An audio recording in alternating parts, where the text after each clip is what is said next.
తెలంగాణ జాగృతి ఆధ్వర్యంలో కరీంనగర్ కలెక్టరేట్ను ముట్టడించారు. రాష్ట్రంలో కాంగ్రెస్ ప్రభుత్వం ఏర్పడి 26 నెలలు గడుస్తున్నా మహిళలకు ఎన్నికల సమయంలో ఇచ్చిన హామీలు నెరవేర్చలేదని నాయకులు ఆరోపించారు.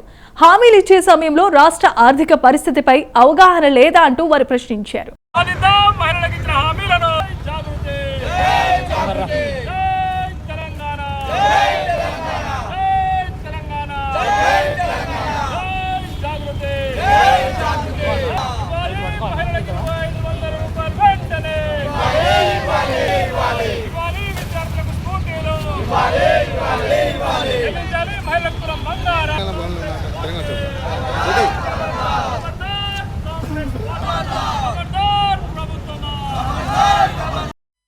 కాంగ్రెస్ పార్టీ అధికారంలోకి రావడానికి 6 గ్యారెంటీలు 420 హామీలు ఇవ్వడం జరిగింది.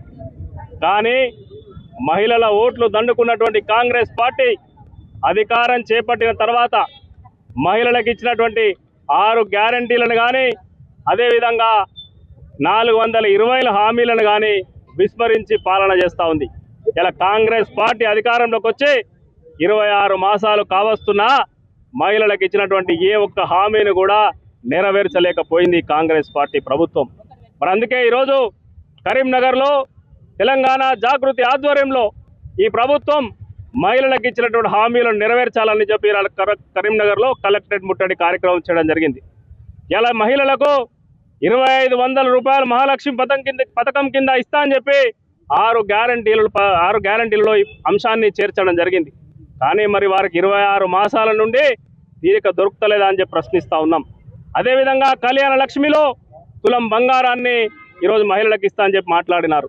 అదేవిధంగా విద్యార్థులకు స్కూటీ వెహికల్ ఇస్తా అని చెప్పి మాట్లాడినారు. ఈ విధంగా మహిళలకు అనేక హామీలు, అదేవిధంగా 2000 రూపాయలున్న పింఛన్ను 4000 రూపాయలకు పెంచుతా అని చెప్పి మాట్లాడినారు. ఇవన్నీ కూడా 100 రోజుల్లోనే, ఈ హామీలన్నీ కూడా 100 రోజుల్లో నెరవేర్స్తామని చెప్పి ఎన్నికల మేనిఫెస్టోలో 6 గ్యారెంటీల పేరుతో 420 హామీలతో కాంగ్రెస్ పార్టీ చెప్పింది. కానీ 26 మాసాల నుండి అక్కడ ఇక్కడ మాట్లాడుతూ ఉన్నారు. ఇలా బంగారం రేటు పెరిగిందని. ఏ బుద్ధి లేదా మీకు? ఆ వాగ్దానం చేసే ముందు బంగారం రేటు రోజు రోజుకు పెరుగుతుంది, మరి మహిళలకు ఇవ్వాల్సి వస్తే ఏ విధంగా ఇవ్వాలనో మరి మీకు అప్పుడు ఆలోచన లేదా? మరి రోజు ఖజానా దగ్గర మా దగ్గర డబ్బులు లేవు, 2500 రూపాయలు ఏ విధంగా ఇవ్వాలని చెప్పి అక్కడిక్కడ మంత్రులు మాట్లాడుతూ ఉన్నారు. మీరు మహిళలకు ఇచ్చేటువంటి వాగ్దానం 2500 ఇచ్చే ముందు మీరు ప్రభుత్వం యొక్క లెక్కలు తీసుకోలేదా? మన బడ్జెట్ యొక్క లెక్కలు తీసుకోలేదా? ఇవన్నీ ఆలోచించే కదా, ఇవన్నీ ఆలోచించే మీరు ఎన్నికల్లో మహిళలకు, తెలంగాణ ప్రజలకు అనేక హామీలు ఇచ్చి ఇవాళ తెలంగాణ ప్రజలు నిండా ముంచుతున్నటువంటి మాట. మీరేమన్నారు? 4000 రూపాయలు పింఛన్ను మేము 100 రోజుల్లోనే పూర్తి చేస్తూ ఉన్నారు. కానీ ఇవాళ 26 మాసాలు గడుస్తూ ఉంది. అయినా మహిళలకు ఇచ్చిన హామీలు కానీ, తెలంగాణ ప్రజలకు ఇచ్చినటువంటి హామీలు కానీ ప్రభుత్వం నెరవేర్చడంలో విఫలం చెందుతూ ఉంది. అందుకే ఈరోజు తెలంగాణ జాగృతి ఆధ్వర్యంలో కరీంనగర్లో కలెక్టరేట్ దగ్గర ధర్నా కార్యక్రమం చేసి ప్రభుత్వానికి గుర్తు చేస్తూ ఉన్నాం.